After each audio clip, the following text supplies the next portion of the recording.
They were two married couples, beautiful, vibrant, with the whole world ahead of them. Yet what no one in the little town of Meridian, Idaho knew was that one of these wives was sleeping with the other woman's husband. It was an affair that would shatter their lives, leaving one man dead and the other in jail for murder. The story became headline news filled with the kind of details that you would find in a page-turning romantic thriller. Now, for the very first time since the story broke in 2011, the two women, the wife and the mistress, come face to face today here on this stage. Take a look at how it all started 4 years ago. We do have some breaking news to report. Dispatchers say they have received a report of shots fired. Police say a criminal defense attorney was fatally shot after a domestic dispute last night. Just after 10, scanners started blaring as police tell dispatch there's 2 men down and 1 shot in the head. We're in the process of combing the area to try and find anything we can to help us figure out what happened here tonight. Turns out police believe the survivor is the suspect. They say a 42-year-old man confronted the victim, 30-year-old Emmett, with a gun in the Walgreens parking lot. That's when the struggle turned deadly and Corrigan was killed. Investigators began piecing this story together and realized that the two men were fighting over one woman, Kandi. Now, Kandi was married to Rob, but was sleeping with her boss, Ashlee's husband, Emmett. Now, Ashlee and Emmett had been married 7 years. Ashlee was a stay-at-home mom with 5 children. Emmett was a successful attorney. The other couple, Rob and Kandi, had been married 19 years and had 2 children of their own. Kandi was a paralegal and did some work for Emmett, and apparently a whole lot more. When her husband Rob discovered their affair, he went to confront the lawyer who was laying his hands on his wife. That's when the story took a deadly turn. Kandi testified that her husband suspected she was having an affair she admitted to. On that March night, she says she was with Corrigan and her husband was waiting for them in the parking lot. Rob said, "What are you doing with my wife at 10 o'clock at night?" Emmett says to Rob, "She doesn't want to be with you anymore." Emmett continued to degrade Rob. "How much money did you make last year, Rob?" "What did we make last week, Kandi?" $32,000? Emmett said something about size. Then Rob said, "And what about your poor wife? You have a brand new baby." Emmett exploded. Corrigan shoved Rob. She says she told them that's enough and started towards her car. That's when I heard the gunshots.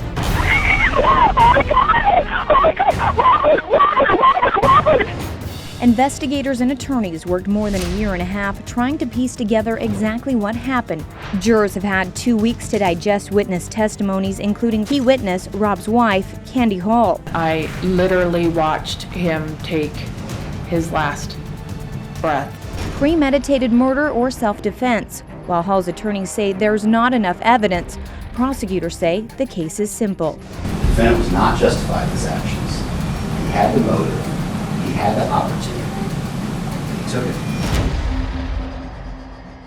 Well, Kandi's husband, Rob, was sentenced to 30 years in prison for second-degree murder.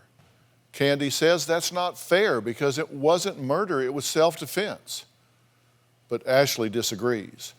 She had no idea her husband was even having an affair until the police revealed the details of his fatal shooting. I met Emmett when we were in college together. We got married it was almost 5 months after we met. And the early years of our marriage were perfect. You know, all I ever wanted was to be a wife and a mom. And we got blessed with children right away, and we were living our dream. Once he started working, I thought things were gonna calm down and we'd have him around, but he just kept drifting further and further away. A few months before Emmett died, I started really thinking that something was wrong. I didn't feel the loving Emmett that I had always felt. When I look at pictures of Emmett, I almost look at myself like, what an idiot you were. You didn't have a clue. The rational side of my brain would be like, he doesn't want an older woman, he's got you. It's humiliating. Who wants to be the wife who wasn't enough? The night Emmett died, I sat there just tears running down my face. Like, how am I supposed to fix this marriage when I really don't know what I'm doing wrong? I'm trying everything. Emmett said, hey, I'm gonna go run to Walgreens really fast. I'll be right back. I said, please don't go. I need you today. I need us. I need to figure out whatever is going on with you and me and fix it. The last thing he said to me, he said, no, don't tell me what to do, I'm going. At 1 a.m., 3 police officers said, there's been an accident and your husband Emmett has been shot and killed. So at the same second that I found out he was dead, I found out it was because he had been unfaithful. The hardest thing to hear was Kandi was holding Emmett in her arms as he died. I wanted to scream, you don't have the right to watch him take his last breath. He wasn't yours. He didn't die fighting for me. He died fighting for her. Well, Ashlee hasn't spoken to Kandi since the trial 4 years ago, and she has a restraining order against her that actually doesn't expire until the year 2026. But she lifted it just for today so that the two women can face each other here for the first time. Ashlee wants an apology from Kandi. We're going to see if that happens when we meet the mistress later. But first, I have some questions for Ashlee. You say, out of the blue, you had no idea that he was having an affair? I had no idea. But you said when you first met Kandi, there was something about her that sent off warnings in your head. Yeah, I think a lot of times in my life I've had those, something's not quite right feeling. And that was definitely one of those for me. Ashlee has actually written a book, Silence Breaks. And she describes her first meeting with Kandi, and here's what you said in the book. Quote, she had on a miniskirt and hooker boots. Her cleavage was everywhere. She was older. She looked like she was being paid for her, quote, not so professional services. I felt nauseous. I felt she was definitely not the type of woman to whom Emmett would be attracted. This was the first time you saw her, and that's when you said something didn't look right. She wasn't dressed the way you thought a professional woman would be dressed. Exactly. In a lawyer's office. And that night when he said, I'm leaving, I'm going to Walgreens to pick up prescription, and you said, don't leave, I need you really here with me. Did you think he was going off somewhere he shouldn't be, or did you think he was just going to run an errand? No, I knew he was going somewhere he shouldn't be because it had been kind of the same pattern for a couple weeks. But yet you had no idea he was having an affair. Where did you think he was going if this was a pattern and he was leaving unexpectedly? I thought maybe it was like a drinking thing or something like that. And every time I would beg him to let me in, he never gave me any answers. Then the next thing you know, you have police on your doorstep. Yeah. And it unfolds from there. Okay, we'll talk about that coming up.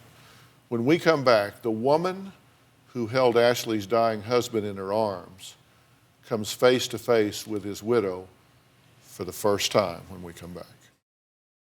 Emmett told me about a paralegal named Kandi that he wanted to bring on and start a law firm with. The minute I heard her name, I just got this uneasy feeling. I went to visit Emmett at his office, and that was the first time I met Kandi. I walked in, and everyone was just kind of staring at me weird. I said, hey, is Emmett in there? And they're like, yeah, he's in there with Kandi. We dare you to walk in. I just opened the door, and I walked in, and they were sitting there giggling, and things just didn't seem right. Two married couples, Ashlee and Emmett, Kandi and Rob, seemingly happy from the looks of these pictures, right? But the truth came out on March 11th, 2011, when their worlds were destroyed by an affair and a murder. Ashlee was married to attorney Emmett for 7 years. She never imagined Emmett would be having an affair with his older paralegal Kandi. I met Emmett at a business lunch. He was in hot pursuit of me coming to work for him. He would show up at my office every morning, email constantly, all day long. One morning, we went to pick up some items for the office, and that's when he kissed me. He said, I'm sorry, I just had to do that. I thought to myself, what is he doing? I'm not worthy of a man that's 10 years younger than me. I remember Emmett's paralegal telling me that he had 5 children, but that his wife was awful towards him.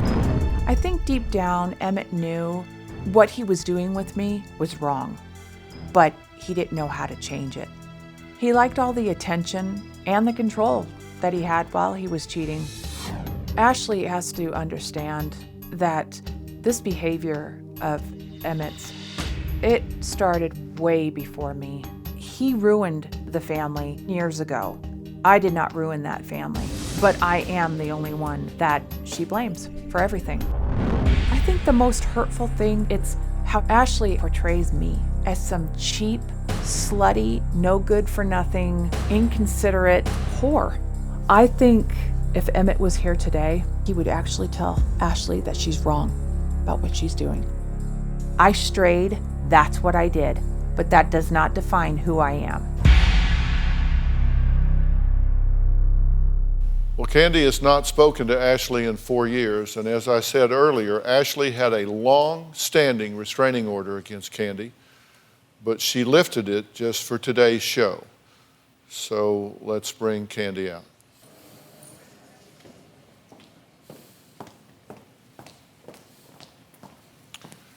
Kandi, DrPhil. Right here.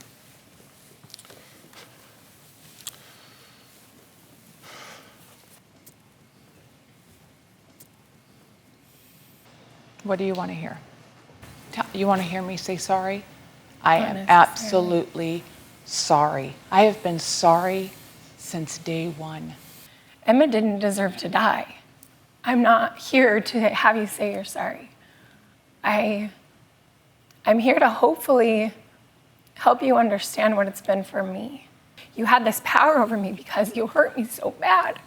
And I was waiting and waiting for you to come and fix me. And I guess today I'm not here for you to fix me because I've done that all by myself. I've been dropped to the ground by all 3 of these collisions. So I just want you to know that I'm still standing. I'm still me. You might have made me fall by some of your choices, but you didn't break me. But I think it's important for people to understand the internal dialogue that you had. What did it mean to you that your husband took his last breath with her and not with you? It was humiliating. You know, you marry someone so you can be their everything. So on really hard nights when you're questioning who you are, they're fighting for you. And to have a gun tell me that I wasn't enough for it to stay at home, and to have a man so angry that I wasn't enough and my children weren't enough for him to beat the crap out of him, that would have been fine. He probably deserved that. And then to have a woman who, you knew who I was. I mean, my picture at one time was in Emmett's office. You held my baby, for gosh sakes. You volunteered to babysit my baby. And then to have this night where you're telling Emmett that your husband's beating you up and you're telling your husband that Emmett's doing all this stuff. And to have this night where almost you wanted them to fight for you. No. That wasn't fair. Because my husband should have been home fighting for me, and that's been the hardest thing, to know that I wasn't enough for even you. You were fooled, okay? I never told him that Robert was hitting me. I never asked for him to follow me home. Why were you going with him to seek a divorce attorney because of No, abuse? he took me there. Emmett's the one who set it up. Emmett wanted me to leave Rob. So if he was so bad, why were you having sex with him? Because it's an affair is the most selfish thing you can do. It is the worst thing I've ever done. I did have a major void in my life at the time, and he filled it. Even though this was my first and only affair, this wasn't Emmett's only affair. I found out about his affairs after the shooting in police reports, just as Ashlee did. They think they have some pretty concrete proof that Emmett had other affairs, but no one's come forward or anything like that. Finding out that my husband had shared an important part of our marriage with other people, it made me feel smaller than I could ever imagine. We obtained a police report where a woman came forward to explain to the police that the scratches on Emmett's hands found during his autopsy came from a night of wild sex with her, is what she testified to, right? She said, yeah, well, it wasn't really rough sex. He just got into it, laugh. I guess he just hit the headboard with his hand. And that came out in explanation about what was on his hands that they found in the autopsy, right? I actually have no idea. Right. And you now know that Kandi was one of more than just her. I have to live with this every day. I know. You need to know that it wasn't just me. He had sex with somebody else the week before me. According to Kandi, Emmett was amped up and full of rage the night of the murder. She says he was aggressive and ready to fight. Take a look. Emmett came off as arrogant, very cocky, not just as an attorney, but as a person in general. In Ashlee's book, she states that Emmett tested negative for steroids, when that is absolutely false. I do believe that it was the steroids that ultimately destroyed him. I'm not sad that he's gone. He was destructive, he was self-centered, and I just don't believe that he had any good left in him. In the trial, the defense mentioned that Emmett might have been taking steroids, but all of the blood tests didn't show any drugs or steroids. When the police told me there were no drugs in his system, I was just defeated. I wanted there to be drugs, so there was a reason why he was choosing her. You say you're not sorry that he's gone. You know, that might sound harsh and, like cold, but I'm not. Are you surprised to hear her say that? From all that she said a second ago, yeah. How hard it's been for her, but she's not sad that he's gone. And hold on. So even if he was aggressive, did he deserve to get shot in the face and in the heart? No one deserves to be shot in the head or in the chest or whatever it was. And if your husband worked for the police department and you say that you knew Emmett was very aggressive, couldn't they have handled it in a different way, maybe? I think it was never intended to go that way. I think it was never even, no, I don't think it was, because the way the conversation was going, it was going downhill. And then Rob points you out, you being home, your poor wife, and that's when he lost. Is there any way Rob could have told himself that? Pointed out me I don't know. himself? I can't speak for Rob. All I can tell you is what happened. As much as I saw, I didn't see Kenny, yes, everything. you did. No, I didn't. I saw the confrontation. When the blood was all over your yeah. face and they were taking pictures and you said you saw everything, and then your story changed to the trial that all of a sudden your back was turned. I mean, I never really, said I saw if we're everything. going to have the truth out on the floor today, we got to figure out what that is. We got to figure out what the truth is. Because regardless of whatever Emmett was or wasn't, he was mine. He was mine. In those 5 days, he was there. And maybe you're glad he's gone, but it's been hard for me. Okay, I lost my husband as well. I lost my whole everything. I lost my whole Did you get to hear that he's sorry and that he still loves you? Yeah. I don't get that. But I don't. You know what? And I do. Okay, I do. But your marriage did not end because of me. That wasn't your choice. Okay, you're right. It's not my choice. But it's, when are you going to stop nailing me about everything? I'm not nailing you about everything. Oh, you are. My entire book is my emotions, how it felt for me. And you don't have to agree. I don't agree, but I'll tell you, when you just keep on me, you don't think of my kids. I've prayed for your kids. I've prayed for you. I want you to know that. You prayed for them while you write, you blog about me. I don't blog about you. You do. My first and last name. I mean, come on. I mean, it's insane. You keep it going. I mean, and it's like, it's been 4 years. We have to live where we're at. We can't go anywhere else. And I'm just trying to move forward. And so are they. That's what I'm trying to do too. And you are. If the sound was off, or this was in a foreign language and I didn't understand the words and I could just hear the intonation, the tone, I would think that you had an affair with her husband and he got killed. And it's the other way around.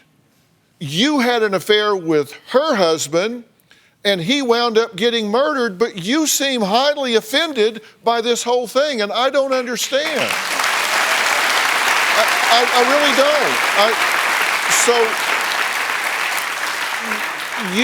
don't. Are you offended by the things she's writing? Is that what it is? You know, no, and I understand. Because you seem to be lecturing the woman that you interloped into her family, and her husband wound up getting murdered for his trouble.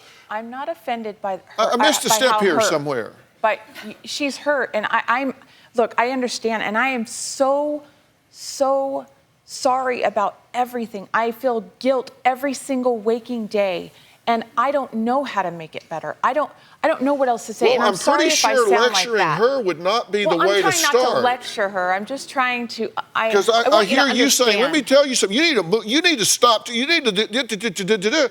I'm hearing a lot of that, and I'm thinking, that's not the way I would be trying to make peace here. I don't know other ways. I don't know. I guess I'm filled with frustration. Am I missing something here? No, you're not. What are you offended by? Because you are offended. You're offended by something. I am that it just keeps going on. I guess what I'm trying to say is I'm just trying to move forward and be okay. And I understand all of that, though. I understand how. Have you told the truth through all of this? The truth of what I know, yes. Did the judge say you were a liar? Yes, he did. Did he say you were the biggest liar he had ever heard since he had been on the bench? Yes, he did. And he was saying that in the 32 years that he was on the bench, he has never heard anybody change their story as much. And that's what he said.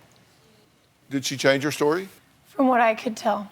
Was there one story where she saw what happened and another story where she didn't see what happened? Yes. Did you see what happened? No, I did not. Did you say you saw what happened? No, I don't remember saying I saw what happened. My back was turned. They know it. That's what I've always stated because that's all I know. Except the night of. And she had blood all over her face and was facing. I had blood all over Rob had blood all over his face. And you had blood all over your face in the pictures, and they even said to you, remember when you told us that you watched him shoot Emmett? Oh, I don't remember. I've never seen that, number one. I've never seen that report. I don't remember. I've never been through anything. I was in complete shock. I don't remember most of anything. I have no idea. And I told them that. And I'm not trying to say that I'm lying. I told them, I don't remember. If you want me to look at something and say, did you say this? Well, let me look and see. I don't know. I really don't. And I'm sorry that nobody can understand that. But that is the truth. Well, I totally understand how this could be an astoundingly shocking situation that it would be very difficult to sort out in your mind. That is a legitimate phenomenon. That really is a difficult situation to sort through. That doesn't mean that you wouldn't have other motivations to change your story either, but eyewitnesses are highly unreliable, particularly if they're emotionally charged in a high trauma situation. My new husband, Sean, he is the greatest gift to our family. Emmett died in March, and then we met in May, and then by the end of the summer we were married. It was crazy fast. I think it is very strange that she got married so quickly after Emmett's death. I find it very creepy that the current husband of Ashlee drives Emmett's truck. I don't understand that. It seems odd. She likes to blog about everything in her life, but yet when it comes to her current husband, she's not straightforward on how quick it was. It's no one's business, but she makes it their business because she puts it out there. Ashlee says she is a victim of murder. She became a widow at 28 with her youngest of 5 children being just 6 weeks old. She also says she is a victim of infidelity because of her husband's choice to have an affair with Kandi. Were Kandi and her husband of 19 years, Rob, on the verge of divorce? Well, take a look. when we moved to Idaho, Rob met a woman and started having an affair. I suspected something was going on, I just didn't know what it was. One night he came home and told me that he was having an affair. I didn't get upset, it was more of a shock, and I just asked him to fix it. This was Rob's only affair. It was so unexpected. It damages you to be hurt by someone that you trusted and is your best friend.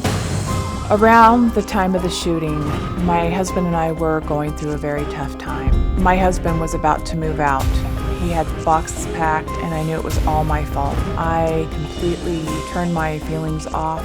I didn't want to feel him trying so hard in our marriage because I knew how guilty I was of having an affair. We took the wrong road, both of us did, and with horrific consequences. Your marriage was in trouble. Yes.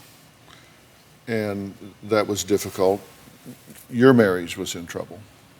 You were feeling it. Yeah. So both of you were having a difficult time with your marriage. There was an email that was written to Ashlee from Emmett on July 15th of 2010. And Kandi says Emmett gave a copy of this email to her right before they started their affair. And in it, he talks about ending his marriage to Ashlee. He says, I am over words. For the last couple of years, I've been falling more and more out of love with you. I'm at a point where I hate going anywhere with you because I'm going to get in trouble. There is zero trust in our marriage. You feel like I don't look at you, but I always do. I love you. I love the girl who originally fell in love with me more. But if I have to leave you so my son doesn't have to question his father's integrity, then I will. I want to be your hero again. He wrote this email to you, but he gave a copy of it to you. Right. But you didn't read it. No, he gave it to me during. But you didn't read it. I did not. Were you in love with him? I was infatuated. And I loved being loved by him, supposedly being loved by him. When this happened, at one point after the shooting, both of them were on the ground. Yes. Who did you run to? Well, the first person I saw was Rob. So I ran over to him and his head was down and there was blood just pumping out of the top of his head. So I had my hand on his head and I had dialed 911. I remember screaming, and then the woman on the phone on 911 said, "Is there someone else there? Is someone else hurt?" And that's when Emmett, and I turned and I saw him laying there, and then that's when I ran over and kind of just tilted him, and that's when all the water came out of his nose. You left Rob. Yeah. With blood pumping out of his head, and you went to Emmett. Because she asked me who else is there. I was humiliated that the whole town found out my marriage problems at the same time I did. I was so mad at Emmett. I gave him every chance to let me in, and I would have done anything to help him. The trial just reminded me that nobody gave a damn who I was. I didn't feel that I was a victim for a very long time. I couldn't even say that word. I'm a victim, but in all sense, I am. I have to live knowing that this is going to be always a part of my past. Ashlee is hurting my family by putting everything on social media, writing books, and they're innocent. Kandi's daughters, Hannah and Haley, are here. Hannah just happened to be driving by the drugstore and saw Kandi's car in the parking lot, and she called her dad. Then we know how this story ended. You say you feel guilt about this. In what way? Just, gosh, I don't know. It's just the way it all went down. People initially, when like the trial was going on, people would ask me, well, why'd you call your dad? Why'd you let him know where she was? He asked me. At the time I was 16, you know, hearing that you had some ulterior motive. I'm 16 years old. My dad asked where my mom was. There was no motive whatsoever. Please. I was at the trial when you testified, and I hope that you know that there were so many people there that just felt more bad that you had to be dragged into it. And I honestly don't think there was one person who blames you for anything. And you certainly have no ill will towards Haley or Hannah in any way, right? No way. And have you all stayed in contact with your dad? Do you talk to him, stay in touch? Yeah, we can write him. I see him mostly every Saturday. You know, Rob is serving a 30-year prison sentence at this point. Cameras are not allowed in the prison, but Rob did give us a statement that he wanted us to share, which reads, DrPhil, I wanted to voice my opinion and be part of the show, but I believe speaking face-to-face or by video conference is a lot more telling than over the phone. I've never spoken to anyone publicly about my case and want to make sure the first time will be meaningful and with a positive outcome. I do strongly believe justice was not served, and the information I handed over to the show was only a glimpse of the injustice in my trial. My wife and daughters are what keep me going every day. I love them more than anything in this world. We're a strong family, and will remain positive that we will all be reunited as a family once again very soon. I want to make it very clear to everyone watching the show that this horrible event and me being in prison did not happen because of Kandi. This happened because of Emmett Corrigan. Thank you again for the time that you have helped my wife and girls. I truly hope you will find a way to speak with me face to face and see the real truth behind all of this. Thank you again, Rob Hall. So that's what Rob had to say. Any response to his statement? Not at this time. What do you think happened that night? I think that there was absolutely no intent for him to go there and shoot anybody. How come he took a gun? He always had his gun. But I truly believe that Emmett wasn't going to let him walk out of there. Not the way he was that night. I'm looking for a way to move on. I'm looking for a way to say that I made a mistake. I don't want to put any blame on you, by no means. You are I didn't do anything wrong. You didn't, and I've always said that. I've never said you did anything wrong.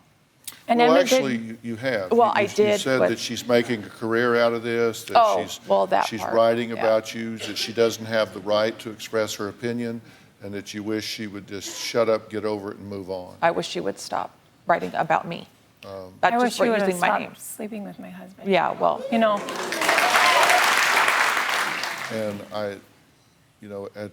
at this point, you do yourself no service by coming on here or anywhere else and taking the inventory of the woman whose husband you slept with and is now dead. Right. That is unbecoming to you. It is non-credible, and it just defies logic. You talk about how do I move on? You move on by taking care of you and your girls here and focusing on you. I wish the best for you and your family, and I wish the best for you and your family. And I hope people learn from this and learn from the lessons in it. Do you have a story or a question for me? Click the link in the description and tell me what in the world is going on.